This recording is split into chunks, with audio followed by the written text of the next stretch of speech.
Wesh, les gars, comme je vous avais dit, là on est 2-3 minutes après la première vidéo où j'ai fait l'histoire de Rio. Là, je vais faire l'histoire de, bien évidemment, surprise, Nairobi. Nairobi, celle que j'aime beaucoup, j'espère qu'elle va pas mourir dans la partie 4 qui va sortir dans 5 jours, un truc comme ça. Bref. On voit sa tête pour ceux qui veulent attendre la partie 4 pour commencer à caser des papels. On voit sa tête, elle est trop belle.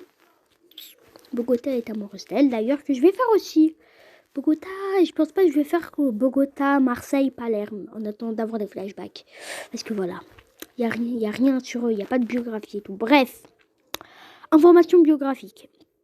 Surnom, Nairobi, Madame par Mathias Cano et Gitane par Palerme.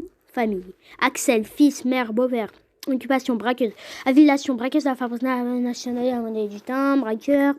Première apparition, dernière apparition, interprète, comme si on ne savait pas. Bref. C'est une combattante. Très énergique et dramatique. Son charisme personnel et sa bonne humeur font que tout le monde s'entend bien avec elle. Seul Bernard et qu'elle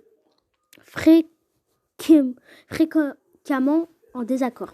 Elle ne veut pas laisser le braquage mal tourné. Citation. En paisa el matriarcado. Tu là. Bref. Biographie. Son vrai nom est Agatha Gimnez. Reine de la falsification. Elle commence à faire de faux billets très jeune.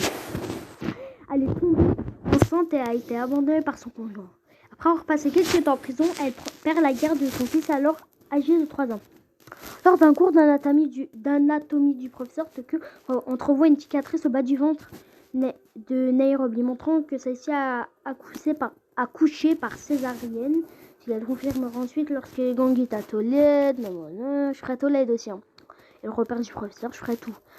Dites-moi en commentaire d'ailleurs ce que vous voulez voir.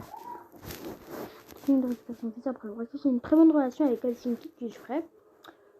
Elle est amoureuse et avec qui elle souhaite même fonder une famille. Parallèlement, elle est souvent en conflit avec Bernard. Elle fait partie des braqueurs qui parvient à s'échapper avec l'argent.